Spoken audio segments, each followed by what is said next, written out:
exactly is the right method? How do you use it, and why would you want to? Well, that is what I'm going to explain in this video.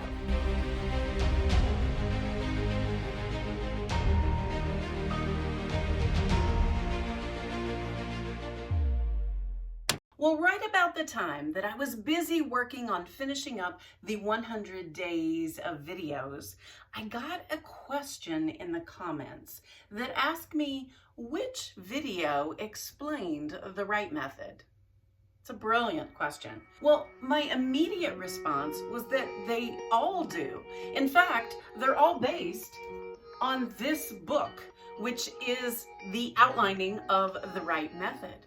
But what I realized from that comment was that I hadn't actually ever just succinctly explained what exactly the right method is. So I'm going to fix that problem today. And by the way, if you have any questions that I haven't yet answered or even thought to answer, then add them to the comments below. You, the viewers, truly shape where this channel is going. So if you have something you want to know about writing, feel free to ask it in the comments and maybe I'll make a video about that too. But today I want to explain exactly what the right method is. So there's really 4 parts to the right method, and they are all outlined in this book. So if you wanted to buy a copy of this book, it would be a great way to support me and the channel. But honestly, a lot of this content is covered in this channel just through a different medium. So maybe that would be helpful to you too. There's that 100 days playlist, and you can go back and review any of the parts of it. But today I want to really boil it down to the essence of what the right method is. Are you ready? It's really not that hard. The backbone of the right method, the first and most essential part, is to write 500 words a day. That truly is the backbone of the method, because if you can do that one thing consistently, then you can write as many books as you want. Feasibly, you could write 3 or 4 a year. I think comfortably you could write 1 to 2 a year. But you can do that year after year after year. It's an incredibly sustainable method of writing, especially if you're busy and you have a full-time job and you have lots of other responsibilities that are also calling to you. Writing 500 words a day takes about 30 minutes. It is the backbone of this method. It is why you see the number 500 in the introduction of every video on this channel. Because if you can get in the habit of writing 500 words a day, you can write whatever you want. So anything that is related to the habit of that consistent writing fits in this first part. Setting up your environment, creating cues, creating reminders, learning the discipline of writing every day, making it fun, pairing it with things you enjoy, finding a space that feels good to write in, finding a time of day that works for you so that you can write consistently. All of that is about this first step. So I have an entire playlist on writing habits that will help you with this first step. And it's really just getting in there, just doing it day after day after day until it becomes so familiar that not writing is going to feel a little off. That's the backbone of the right method. That is this first step. So for the purposes of this channel and the book, I have couched that within this 100-day challenge. The idea is that if you write 500 words for 100 days, you can finish a 50,000-word manuscript. But honestly, there's really nothing magical about 500 words, and there's nothing magical about 100 days, except that when you put them together, you almost inevitably end up with a finished draft of your manuscript. And if you want to write a book, you have to do that first. Now, the right method can be adapted for lots and lots of different kinds of writing. I mean, nearly any kind of writing will fit into 30 minutes a day, and if you do it consistently, you'll get the thing done.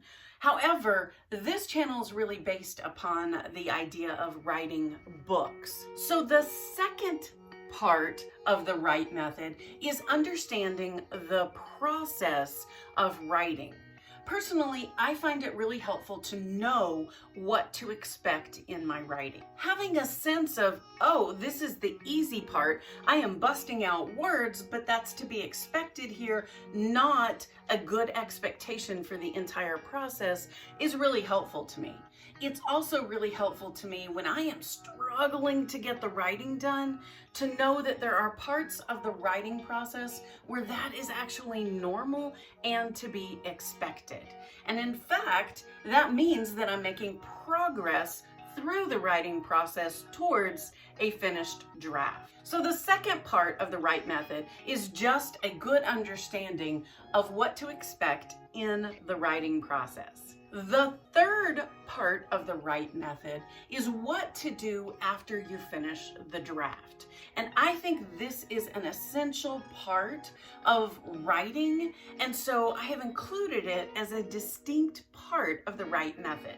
And that is, after you finish the draft, after you finish a read aloud of the draft, you set it aside for a while so that you can get re-energized about the writing project, so that you can come back and edit it with fresh eyes, and so that you can forget some of the things that are in the draft, so that when you come back, you'll notice if they're not right. That's why it's really valuable to take a break after your draft. It's an intentional break. It's not quitting work on it. It is very intentionally stepping away from the work so that you can come back to it and do high quality work. And the last part of the right method is how you edit your manuscript so that you can get it ready for publication. Now, I am working really hard behind the scenes on the second book in this series, which is all about editing. But the overview of the 5-edit system is actually included in this book. In the 5-edit system, I suggest going through your manuscript 5 different ways so that you can really focus in on a specific type of editing. I have a whole series coming out about the 5-edit system in the future when I get ready to release that book, but I've already produced some videos that walk you through the basics of the 5-edit system. And there's a playlist for that too. So once you know those 4 things, you have a writing habit so that you write consistently most days. You understand the writing process, which keeps you writing. You use that until you have finished your draft, and then you step away and take a break. And then you come back with fresh eyes and you edit your manuscript 5 different ways. Then you are ready to either send your manuscript to a publisher or to self-publish it, whatever you choose. So hopefully that helped you to break down the main concepts of the right method. It's not rocket science, but in reality, we know that most people won't do it.